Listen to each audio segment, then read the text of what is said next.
Hello, and welcome to Be Still, the one space where you create your own place. In this video, we'll go over everything you need to know for a successful float. We've carefully maintained your Epsom salt float solution so it'll provide effortless buoyancy, allowing your body to float weightlessly while your muscles, joints, and mind fully let go. This is your float room. Notice that the room lights are on motion sensors. No need to manually turn them on or off. We provided everything you'll need for your session. Here's your float tray. You will use the makeup wipes to remove excess oil and makeup. The earplugs you'll insert carefully but not too deeply before beginning your shower. Next, the float halo is to be used like a pillow to allow you to fully relax your neck muscles. You don't need the halo, but it often gives you permission to let go.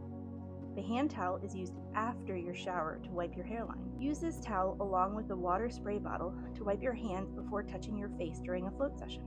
You do not want to get any float solution anywhere on your face. Lastly, the small dropper is for after your float session and the second shower to help dry out your ears in the case some solution got in them. This is an old swimmer's trick. It's simply a mixture of 50% rubbing alcohol and 50% white vinegar to help your ears dry faster.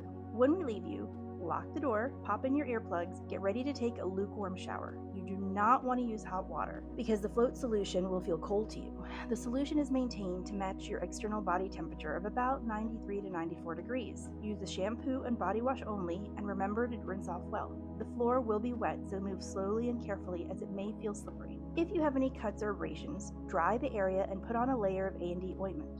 This will prevent stinging when you are in the float tank. If you feel the stinging during your float, you can get out of the float, rinse, dry, and apply the A&D ointment. Enter the tank slowly and carefully. The water is shallow, but it's very buoyant. Everyone will be able to float, despite their size or swimmability. Once you're in the float tank, close the door if there is one, settle in, and give yourself permission to relax. This is your time. Note that there are no bubbles. The float tank is perfectly still during your session. When you're in the tank, you'll see a series of buttons in the float tank. These give you control over your session. The light bulb is for the pool lights. The stars represent the starry ceiling in the float cabins. The triangle and exclamation point represent the button to push in case of an emergency. Push this button twice and we will come knock at the door to ensure you are okay. This is to be used in the event of an emergency. There is no right or wrong way to float. Try placing your arms above your head, by your sides, or using a float halo. It may take a few minutes for your body to settle.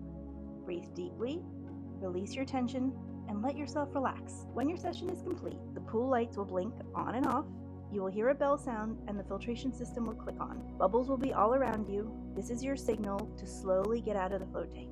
You may feel a little groggy, so move gently. Time for your second shower. Make sure to wash well because the Epsom salt will be everywhere, especially along your hairline. This time, you can have the water temperature whatever you'd like. Remember to walk slowly. The floor can be slippery because it's wet. And welcome to our relaxation room, the one space where we actually want you to fully embrace your flow.